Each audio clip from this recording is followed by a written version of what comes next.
नोंथांमोननिसिम गोसो गोरबोनि खुलुमनाय आं जासिबाय।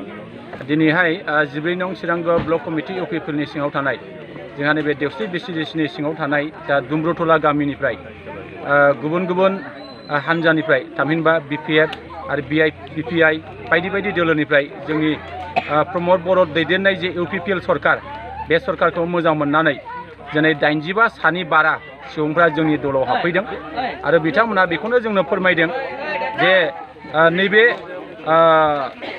देवस्रि बिसिडिसिआव जेरैबायदि जौगानायनि खामानि जानो थांगासिनो दङ, जेरैबायदि बे ओनसोलनि जेंना दङमोन, हा हुनि जेंना, दैनि जेंना, लामा बान्दो दंग'नि जेंना, बिदिनो गोबां माखासे जोंहा जेंनाफोर दंमोन।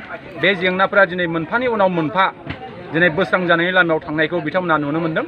दा बेबादि नुनो मोननायखौ दिनै नोजोर लाखिनानै बिथांमोना जोंनि नैबे इउपिपिएलनि जे सरकार, प्रमद बर' दैदेननाय जे सरकार, बे सरकारखौ मोजां मोननानै बिथांमोना जोंनि दलाव दिनै हाबफैनो नाजादों। जों मिजिं खालामगोन जाहाथे फैबाय थानाय समाव बे ओनसोल लुखांनायनि थाखाय जोङो अहरह जों खामानि मावनो नाजादों। बे ओनसोलाव थानाय गोबां जोंनि गुबुन गुबुन हारि माहारिनि दैदेनगिरिफोरखौ लानानै जों ज' खामानि मावलांनानै बे ओनसोलखौ जोङो लुखांनायनि मोनसे परिकल्पना जों बेखौ खालामदों आरो जों बिनि गेजेरजोंनो जोंनि नैबे से बोसोर 6 दान जोंनि इउपिपिएल सरकारनि समावहाय बे ओनसोलाव बा जोंनि नैबे देवस्रि प्राइमारियाव बा देवस्रि बिसिडिसिआव मा जौगानायनि खामानि जाखो बे बाथ्राफोरखौ जोङो गुवारैनो जों रायजोफोरनो जों खिन्थाबाय आरो बेखौ नुनाय लेखानो बिथांमोना निसय जोंखौ मोजां मोनदों। दा आं बेखौनो खावलायनो लुबैदों जाहाथे रायजो राजाफ्रा गुनु गोना जानो नाङा, गोसो बायनो नाङा, जे सरकारजों थायोब्लासो नोंथांमोना सुजुग सुबिदाखौ जाहाथे मोननो हायो। दा बेनिखायनो आं खावलायबाय रायजो राजाफ्रा जाहाथे गोसो हमथानानै जोंखौ जाहाथे मदद खालामलांबाय थागोन आरो फैबाय थानाय समाव जे रायजो राजानि मोजां खामानि मावनो जों हायो।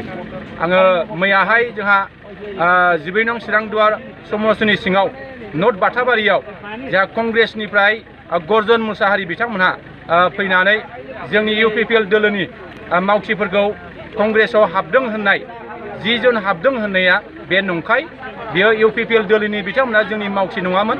दा बिथांमोना बिपिएफनि मावथिखा आरो जोङो बिथांमोनखौ जोङो सबसमाय बिपिएफजों खामानि मावनाय जों बेखौ नुबाय थादोंमोन।